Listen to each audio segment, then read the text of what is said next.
mucha facilidad perdemos el sentido de sorpresa y las cosas parecieran volverse predecibles, aburridas, como que el ser humano anda en búsqueda de emociones, de nuevas experiencias, pero creo que una segunda razón es porque vivimos en medio de un mundo que si bien no rechaza la espiritualidad, tenemos una espiritualidad vacía, envuelta de tradiciones, sí, de colores, de sabores, con sus historias, pero que al final no reflejan la grandeza de la encarnación del Verbo en Cristo. Y eso hace que para las nuevas generaciones la Navidad no tenga vida, se sienta distante, fría, se sienta como algo que no llena el corazón. En tercer lugar, también el mundo se ha encargado de llenar la Navidad de historias y personajes que tratan de opacar o de desviar la mirada de Jesús. Y tú sabes, ¿no? Santa Claus, el Grinch y otras tantas historias. Algunas tienen un trasfondo de una leyenda que fue verdad, pero si tú observas en la dinámica del mundo, todo eso trata de alguna manera de desviar nuestra mente y nuestra atención del verdadero significado de que el Rey vino a vivir entre nosotros. Y finalmente creo que muchas personas, incluyendo personas que están aquí en la iglesia, tienen una fe débil y superficial. Y eso no les hace experimentar con gozo, con plenitud, la verdad de que Cristo se ha hecho hombre. Y eso tiene implicaciones profundas para nuestra fe y para nuestra forma de entender a Dios. Ahora, cuando nosotros miramos al Cristo, al Jesús de la Biblia, esa neblina que intenta ocultar a Jesús se disipa. Porque cuando miramos los evangelios, hermanos, ese Jesús distante, ese Jesús que parece leyenda, se torna en un Jesús completamente diferente. Un Jesús vívido, un Jesús real, un Jesús incluso audaz, que sigue haciendo cosas, tocando vidas, cambiando personas en nuestro siglo XXI. Quiero que abras tu Biblia en el Evangelio según San Juan, capítulo 1, versículo 14. Y lo vamos a usar como nuestro guía para la reflexión del día de hoy. Evangelio según San Juan, capítulo 1, versículo 14. Y mi meta es que cuando salgas de este lugar puedas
pero tiene implicaciones profundas para nuestra fe.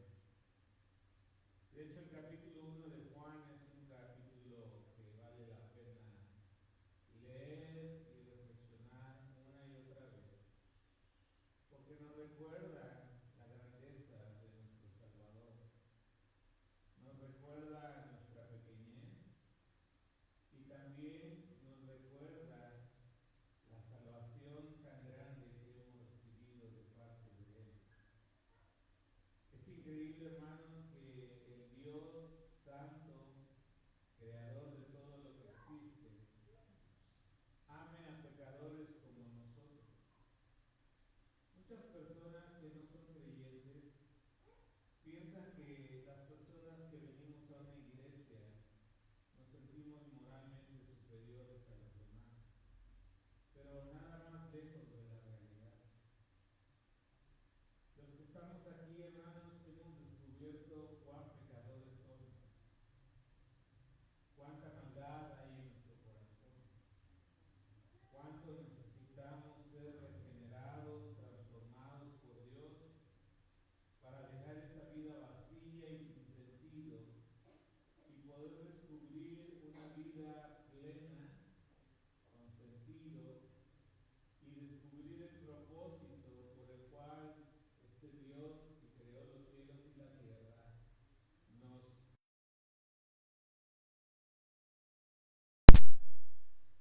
Juan nos revela en este versículo que el Verbo se hizo carne. Literalmente está diciendo que el Logos de Dios, que es la palabra griega, llegó a ser carne. Y esta encarnación, hermanos, es una irrupción osada de parte de Dios, el Dios de luz, en el mundo caótico de las tinieblas en que vivimos. Hace 2000 años, hermanos, cuando el mundo estaba igual que hoy en tinieblas, pero no había venido Cristo en carne. El diablo se sentía amo y señor de todo lo que existía. Las tinieblas abundaban. Pero en medio de esas tinieblas, dice Lucas capítulo 1, el pueblo que vivía en tinieblas vio gran luz. Y Cristo es luz del mundo. Y Cristo vino para que nosotros que vivimos en tinieblas podamos tener la luz de Dios en nuestras vidas, en nuestros corazones. Y hermanos, la luz de Dios irrumpió entonces en este mundo de las tinieblas. Los cielos y el mundo sufrieron violencia con la llegada del Verbo hecho hombre. La encarnación es uno de los milagros más gloriosos hechos por nuestro Dios. El Creador que hizo todo lo que existe, los cielos y la tierra, se hizo hombre para vivir entre nosotros. La doctrina de la Escritura y de la Iglesia es que Jesús es 100% hombre y 100% Dios. Ahora, a través de la historia de la Iglesia ha habido grupos o diferentes interpretaciones que incluso han negado la encarnación del Verbo. En la época en que Cristo nació y los primeros 2-3 siglos de la Iglesia, la influencia del pensamiento grecorromano era muy profunda en la sociedad de aquel tiempo. Y si tú has estudiado un poco de la cultura grecorromana, recordarás que para ellos había un dualismo en el mundo. El mundo material, que era intrínsecamente malo, y el mundo espiritual, que era intrínsecamente bueno. Entonces, esta manera de pensar empezó a ocasionar ciertos conflictos con la doctrina de la encarnación, porque las personas decían, ¿cómo un Dios bueno, santo, pudo tomar forma material, siendo que lo material es inherentemente malo. Y entonces, si alguna vez has leído sobre historia de la Iglesia, una de las primeras controversias cristológicas fue en cuanto a la naturaleza del Verbo o de Jesús. Y la Biblia es clara en cuanto a la enseñanza de que Cristo tomó forma humana. No se trataba como de un avatar, o déjame usar términos contemporáneos, un holograma, una figura semejante a la de un hombre, sino se trataba de un hombre 100% de carne y hueso, que tenía hambre, que tenía sueño, que cuando le golpearon, cuando le llevaron a la cruz, derramó sangre. Él era un hombre. Y ese hombre, hermanos, claro, tenía una gran particularidad, también es Dios. Pero empezaron esas controversias. Mira lo que dice Gálatas capítulo 4, versículo 4. Pablo dice lo siguiente: pero cuando se cumplió el tiempo establecido, Dios envió a su Hijo, fíjate bien, nacido de una mujer y sujeto a la ley. Para los creyentes del primer siglo no había duda en cuanto a la naturaleza de Cristo. Él es Dios y Él es hombre. Los apóstoles podían decir: nosotros pudimos tocarlo, pudimos palparlo, pudimos comer con Él, pudimos caminar con Él. Juan en la introducción de su primera carta dice que lo que hemos visto, lo que hemos oído, eso es lo que les anunciamos. Y hermanos, con el tiempo, el enemigo siempre ha tratado de diluir, de menoscabar la naturaleza del Hijo de Dios. Si te fijas, por ejemplo, actualmente muchos hablan de Jesús como un gran maestro, como un iluminado. Lo comparan con otros líderes o gurús religiosos, por ejemplo, con Mahoma, con Buda, con algún otro líder que tenga influencia religiosa. Pero ninguno de ellos se atrevió a decir lo que Jesús dijo acerca de sí mismo. Jesús dijo: yo soy el camino, la verdad y la vida, y nadie viene al Padre si no es por mí. Y Felipe le dice en ese diálogo: Señor, muéstranos al Padre y eso nos basta. Y Jesús le dice: Felipe, hace tanto tiempo que estoy con ustedes y no me reconoces. Porque les digo que el que me ha visto a mí, complétalo, ha visto al Padre. Increíble, ¿no? Aquel Verbo se hizo carne. Para el año 325, que es el siglo IV después de Cristo, después de varias controversias cristológicas, sobre todo hay un movimiento que de hecho todavía perdura su doctrina a través de los testigos de Jehová, se llama el arrianismo, porque los testigos de Jehová no creen en la divinidad de Jesús, por si es que andas ahí husmeando con ellos. Ellos creen que Jesús fue el primer ser creado, pero no creen que Jesús sea Dios. Y Arrio, que era un hombre inteligente, un hombre instruido, lamentablemente desvió por el dualismo en el que fue criado la fe y arrastró a muchos con ellos. En el año 325 se llevó a cabo un concilio que se conoce como el Concilio de Nicea. En ese concilio se juntaron muchos creyentes de todas partes del imperio, sobre todo obispos, líderes de iglesias, y estuvieron debatiendo las enseñanzas de Arrio. De hecho, Arrio estuvo presente, y al final ellos redactaron un texto que espero no termines persinándote, pero hay un tronco común en nuestra fe a través de la historia. Lamentablemente es que a veces no conocemos la historia y por eso estamos condenados a veces a repetirla. Pero quiero leerte y va a aparecer en pantalla el texto del credo del Concilio de Nicea. Al final del debate ellos escribieron lo siguiente: creemos en un Dios Padre Todopoderoso, hacedor de todas las cosas visibles e invisibles, y en un Señor Jesucristo, el Hijo de Dios.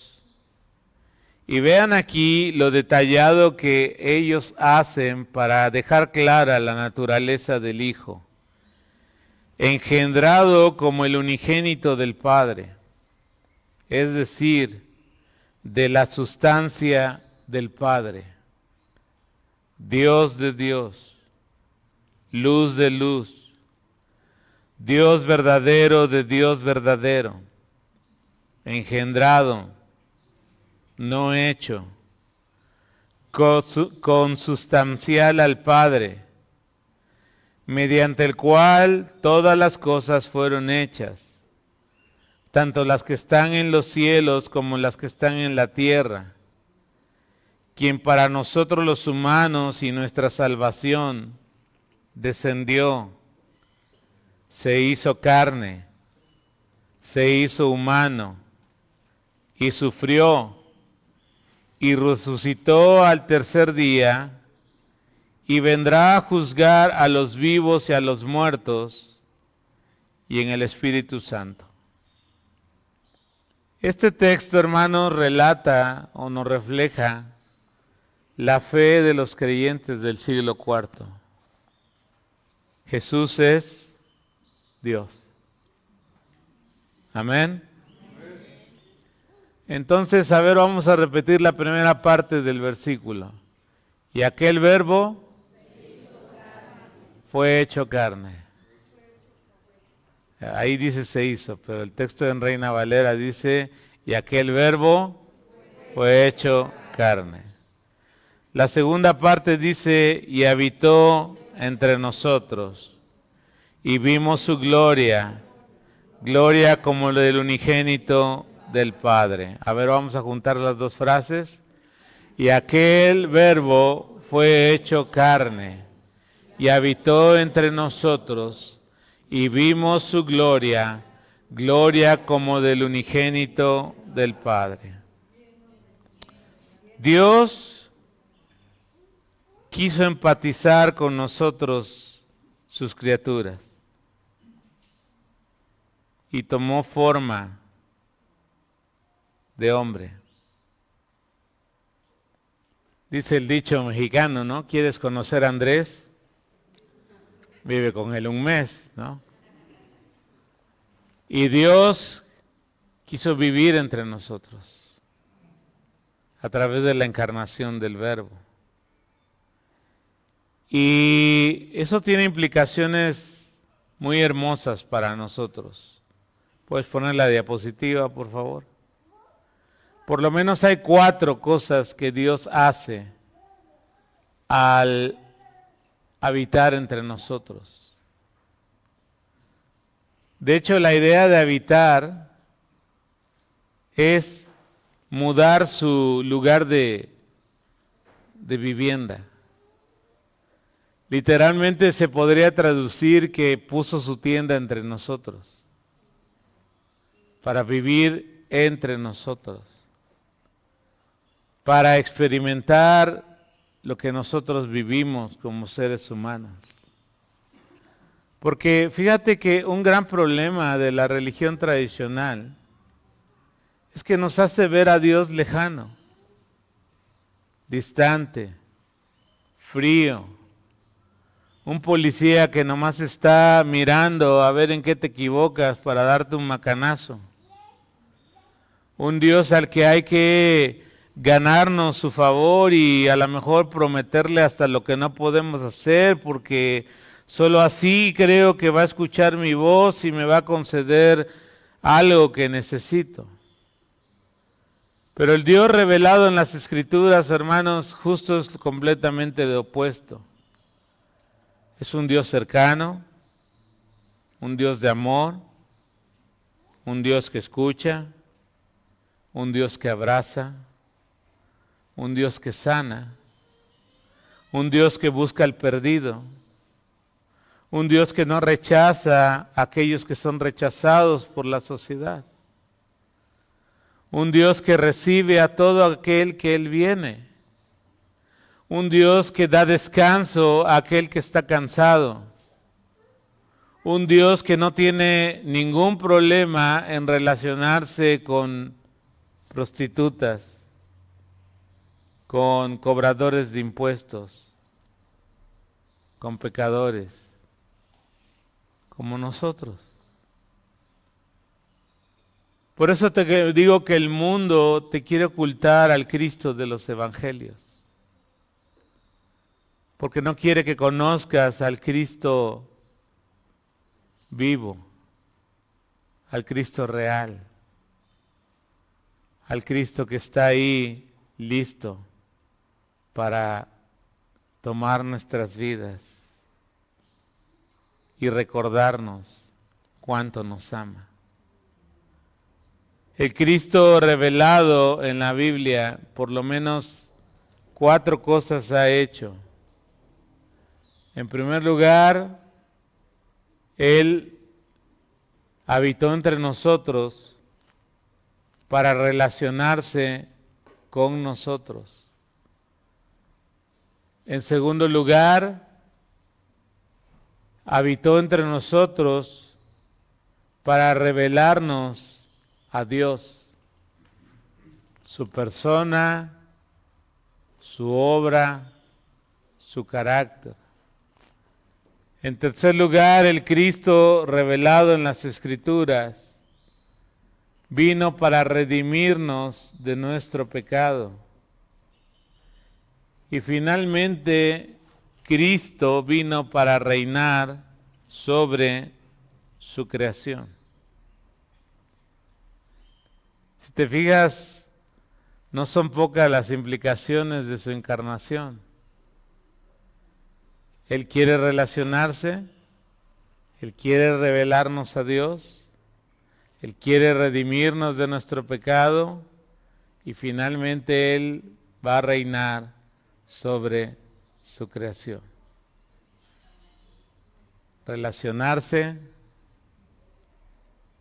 Segundo lugar, revelarnos a Dios, redimirnos y reinar. Dios sabe nuestras alegrías, pero también conoce nuestras tragedias. Él abraza al pecador. Él está ahí para el necesitado. Hoy muchos jóvenes, hermanos, viven vacíos, como muchos hemos vivido por mucho tiempo. Y buscamos llenar ese vacío con lo que sea, ¿no? Alcohol, drogas, sexualidad, desarrollo personal, entretenimiento, redes sociales. Pero nada puede llenar ese vacío, porque ese vacío tiene forma de Dios. Y Jesús lo sabe. Mira lo que dice Mateo capítulo 9, versículo 35 y 36. Leo en la Nueva Traducción Viviente. Jesús recorrió todas las ciudades y aldeas de esa región, enseñando en las sinagogas y anunciando la buena noticia acerca del reino. Y sanaba toda clase de enfermedades y dolencias. Cuando vio a las multitudes, ¿cuál fue su sentimiento de su corazón? Les tuvo compasión, porque estaban confundidas y desamparadas, como ovejas sin pastor. Y ahí estábamos tú y yo, confundidos, desamparados, llorando, pensando que no había nadie ni nada que pudiera interesarse en nosotros y aliviar nuestro dolor. También la carta a los Hebreos capítulo 4, versículo 15 y 16, dice lo siguiente el autor de esta epístola. Nuestro sumo sacerdote comprende nuestras debilidades, porque enfrentó todas y cada una de las pruebas que enfrentamos nosotros. Sin embargo, Él nunca pecó.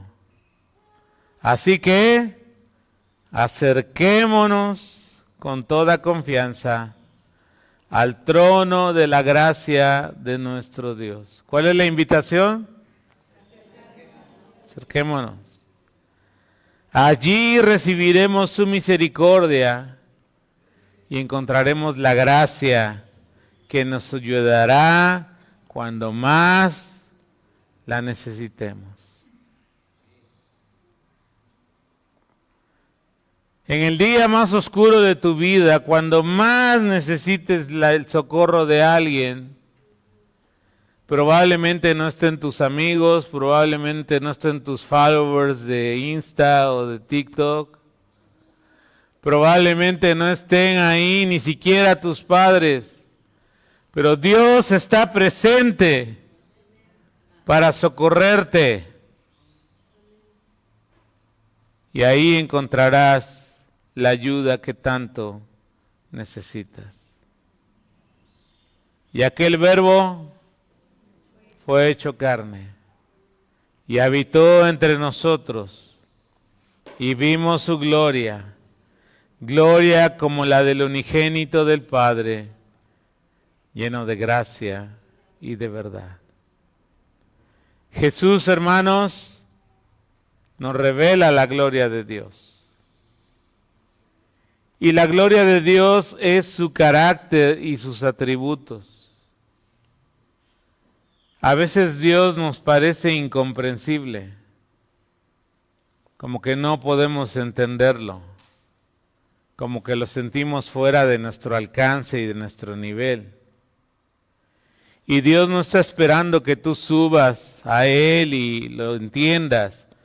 Él vino y descendió y vivió entre nosotros y nos puso a nuestro nivel su persona, sus atributos y su carácter para que podamos comprender quién es Dios y lo que Él quiere hacer en nuestras vidas. Dios se humilló a sí mismo, tomando forma de siervo, y Él nos ha revelado a través de Cristo quién es Él. Mira lo que dice Hebreos capítulo 1, versículo 3. El Hijo irradia la gloria de Dios. Fíjate bien, irradia la gloria de Dios. Y expresa el carácter mismo de Dios. Y sostiene todo con el gran poder de su palabra. Después de habernos limpiado de nuestros pecados, se sentó en el lugar de honor a la derecha del majestuoso Dios en el cielo. El Hijo irradia la gloria de Dios y expresa el carácter mismo de Dios. Dios, a través de Cristo, se puso a nuestro alcance. Poder comprender quién y cómo es Él. Revelarnos sus atributos de amor, misericordia, bondad y santidad. Eso pasa como cuando hace tiempo te lo ilustraba yo así, ¿no?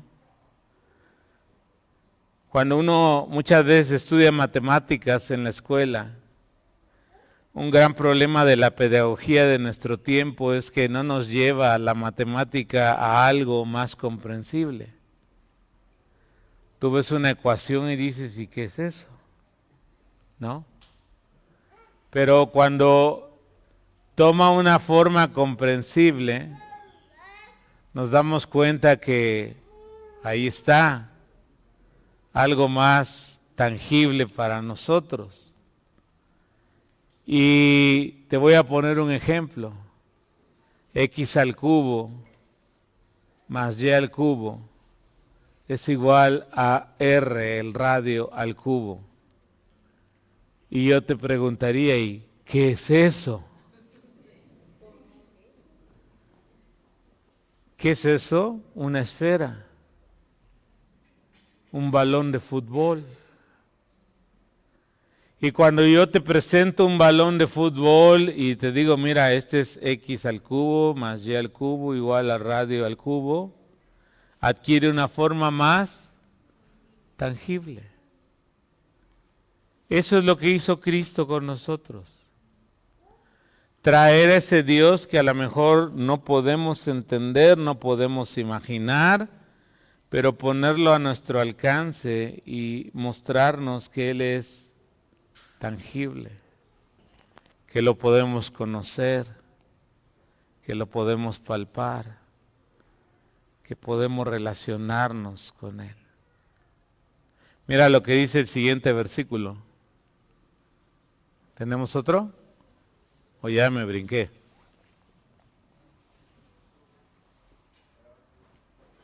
Ok, está bien, ya entendí. En segundo lugar, Jesús vino para redimirnos de nuestro pecado. Ya es el tercero, perdón. A través de Jesús hay perdón, reconciliación y redención. Él pagó el rescate de nosotros esclavos del pecado para hacernos libres. Mucha gente cree que la religión, en especial voy a hablar de nuestra fe cristiana, piensan que es opresora, es como un grillete. Pero cuando tú descubres al Cristo vivo, te das cuenta que en realidad tú eras y yo era el que estaba prisionero. Porque el mundo nos construye una realidad que nos impide ver cuál es nuestra verdadera condición, que somos esclavos del pecado. Y pensamos que somos libres porque hacemos lo que queremos, pero cuando vemos realmente somos esclavos.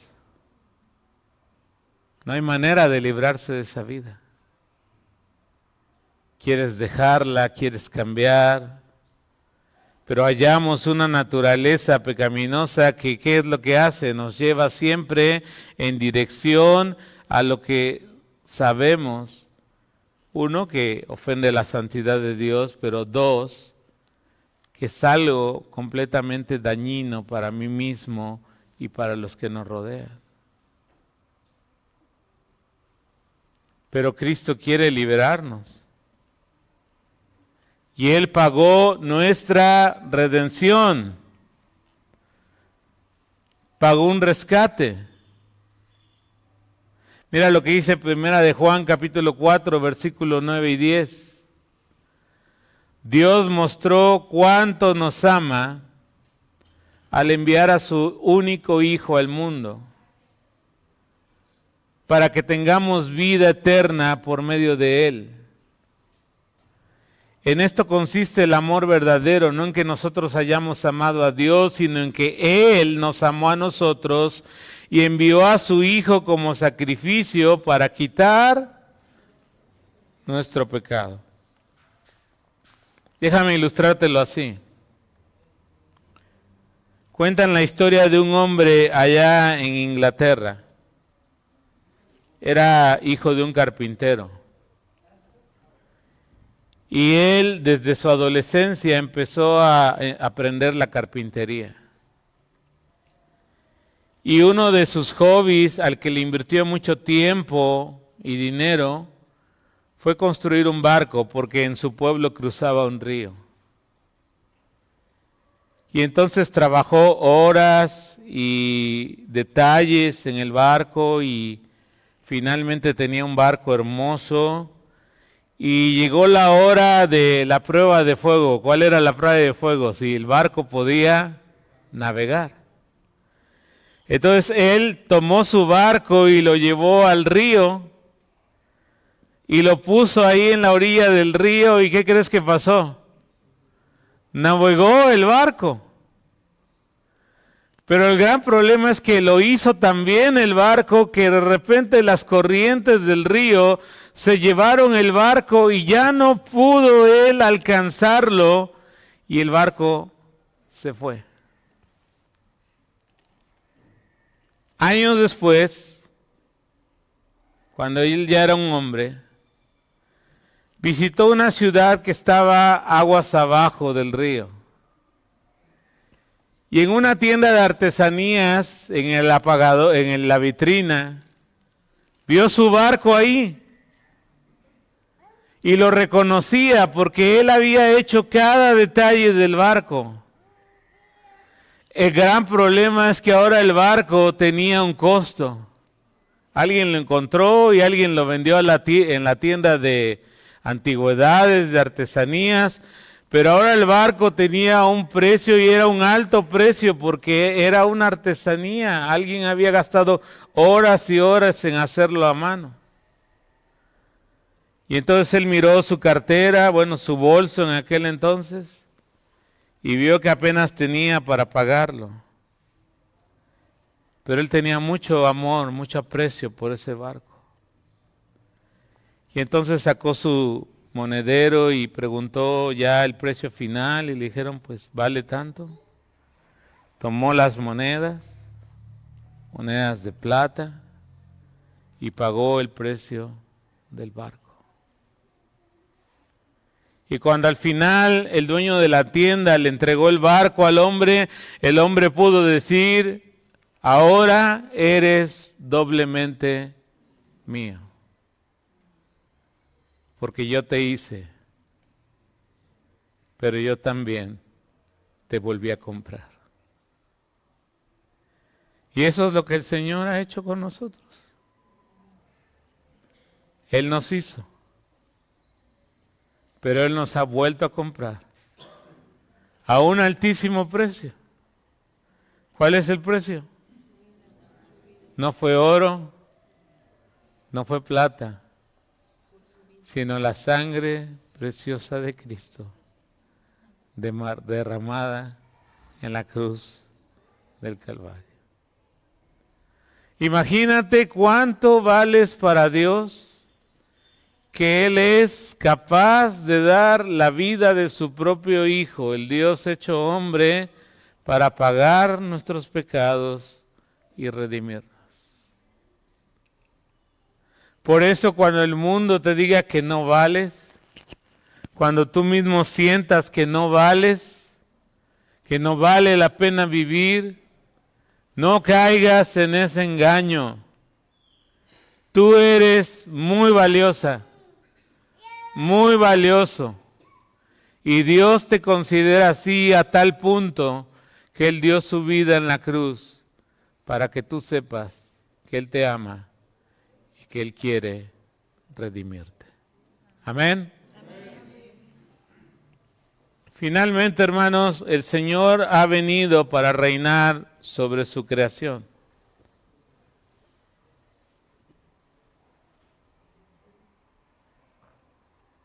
Mira lo que dice Isaías 9, 6 y 7.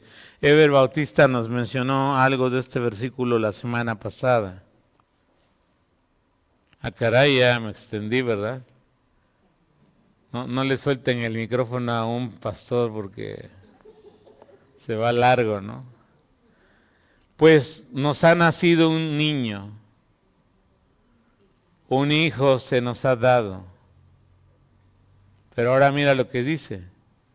El gobierno o el reino descansará sobre sus hombros y será llamado Consejero Maravilloso, Dios Poderoso, Padre Eterno, Príncipe de Paz. Y no sé si has prestado atención en la lectura personal de Isaías de esto.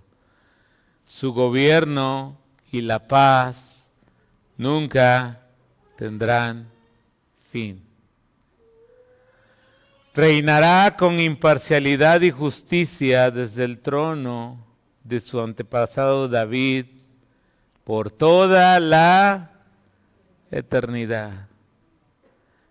El ferviente compromiso del Señor de los ejércitos celestiales hará que esto suceda.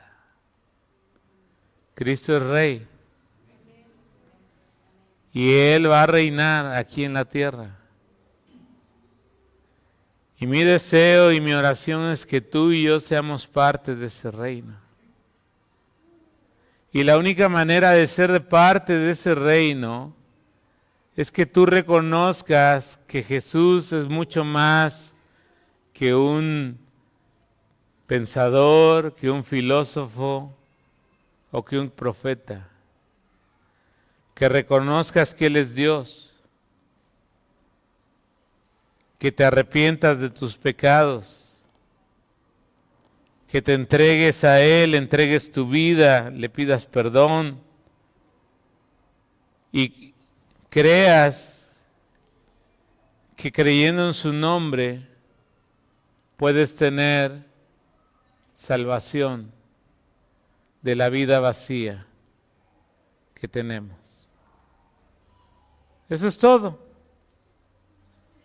No necesitas hacer otra cosa extraordinaria.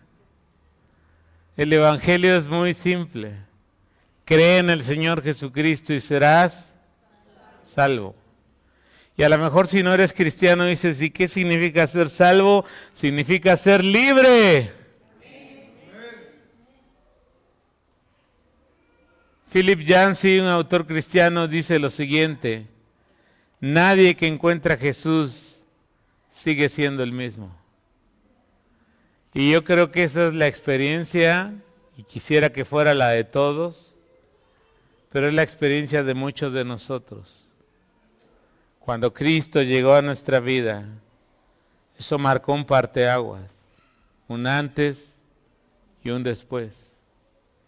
Y ahora, por la gracia de Dios, no porque seamos buenos, sabemos que hemos conocido a Cristo, el Hijo del Dios viviente.